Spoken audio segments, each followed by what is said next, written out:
బండి సంజయ్ మొన్న మాట్లాడుకుంటా ఒక దిక్కు కార్యకర్తలు నేను బీజేపీ జెండాను మోసిన కాషాయ జెండాలు నా భుజం మీద వేసుకొని నేను నిజాయితీగా వచ్చిన జనమంతా కూడా తెలంగాణ జనమంతా కూడా జనాన్నే నా అన్నలు అనుకున్నా, జనాన్నే నా తమ్ముళ్ళు అనుకున్నా, జనాన్నే నా కుటుంబ సభ్యులు అనుకున్నా, నా అక్కలు అనుకున్నా, చెల్లెలు అనుకున్నా అని ముచ్చట చెప్పుకుంటేనే నా కొడుకు తప్పు చేస్తే ఏ శిక్షకైనా శిక్ష పడేది ఉంటే దేనికైనా కానీ పడాల్సిందే, చట్టం ముంగట ఎవరు అతిథులు కాదని చెప్పుకుంటూనే ఏం మాట మాట్లాడి అంటే ఒక్కొక్కరిని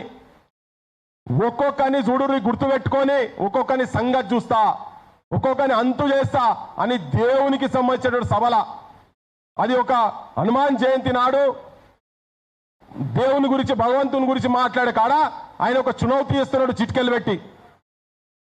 ఎవరిని వదిలిపెట్టా ఒక్కొక్కరిని సంగతి చూస్తాను, ఓ దిక్కు తప్పు జరిగిందని ఒప్పుకుంటూనే మళ్ళా భయపెట్టించే బెదిరించేటువంటి ప్రయత్నం చేస్తా ఉన్నాడు.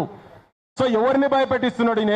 అసలు ఈ తెలంగాణ అంటేనే త్యాగాల నేల, సావుకి కూడా భయపడ్డాడు నీయసుంటాడు. మస్తు మందిని చూసిపోయారు, ఇట్లా ఉలగాలని బొచ్చిన మంది చూసుకుంటూ పోయారు.